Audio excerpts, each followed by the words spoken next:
We continue this afternoon's press conference. We have defender midfielder Justin Haak. If you have any questions, please raise your hand. We'll get started with Christian. Hi, Justin. Pascal was just asked about his sweatsuit that he is quite fond of. I need to get the player's perspective on this. How is it to wear? Yeah, it's nice. I don't think I would be wearing it in Orlando, but it's a nice sweatsuit.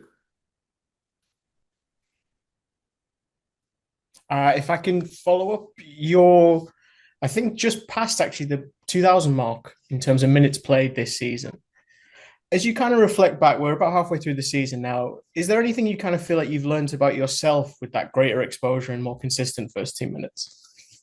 I mean, I think I've just been able to show what I already knew about myself. I always wanted a bigger role. I always felt like I could do more for the team, even when I wasn't playing with Ronnie or Nick Cushing. And now that I'm here, I just feel like I can better show what I've always felt all along. We'll go with Glenn.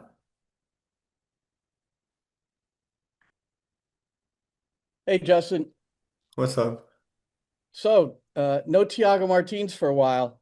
So guess who like the captain of the back line is now? That's pretty interesting how the just the transformation.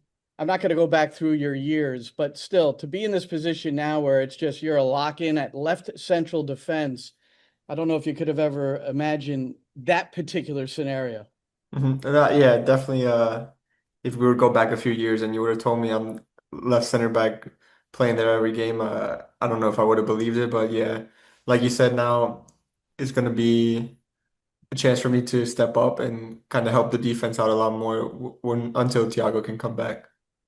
What are some of the particular I mean, it could be Tanasievich with you. It could be Gray. Mhm. He Pascal even talked about maybe Aiden O'Neill dropping in. Mhm. So you could play a back three, however you play. What are some of the you played a lot of minutes now with Thiago Martins. What are Mhm. some of the particular challenges when it's with someone that you haven't played as many minutes with? I think probably the biggest change was just like everyone knows Thiago is one of the best defenders in the league. And especially with the way I play center back, I'm able to go forward and jump a lot more. So maybe, and just because Thiago is so well at covering, he can play 1v1 against any striker in the league. So Right. maybe depending on who's playing, we don't know yet for sure who's going to be playing in the back yet, but we just have to see how the partnership looks. And maybe if I have to stay back a little bit more, defend a little bit more and not go as forward as much as I have in certain games. That doesn't sound as much fun. No, that we'll see how it goes. Okay. Thanks, man. No problem. Chris. Hey Justin, Chris Campbell from the outfield. I want to go back a couple games against Orlando. You had a particular reaction after the own goal scored that leveled the match. I'm just curious as to, if that was a buildup of kind of things that were happening during the game with the opponent, or if it was just really just getting caught in the moment. If you can kind of just talk through that, thanks. Yeah, I think it was a little bit of both. I think Orlando's always a team that likes to be like a chippy. You saw when they pulled on Kevin's jersey a few minutes before that. They always the defenders talk a lot. So I think and add in our away form to get that goal, I think it was just a bit of in the moment and just let some emotions out. Jonathan.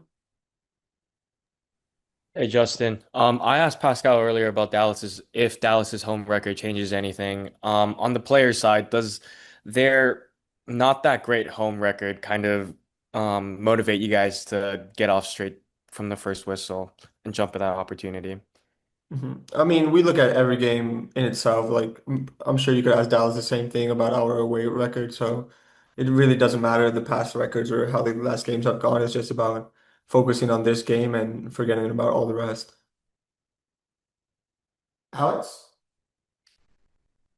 Hey Justin, so you're one of the more experienced players on the team now, and you're playing along some pretty young talent like Seymour and Johnny Shore. How does it feel stepping into that leadership role and helping guide them on and off the pitch? Yeah, it's really important for me, especially coming from the academy, seeing all these guys getting really good opportunities with the first team, training every day. So it's just whatever little bits I can help them with, even just talking to them a bit more off the field, helping them feel comfortable. I try to do it as much as I can. Chris, go ahead. Hey Justin, Chris Campbell from the outfield again.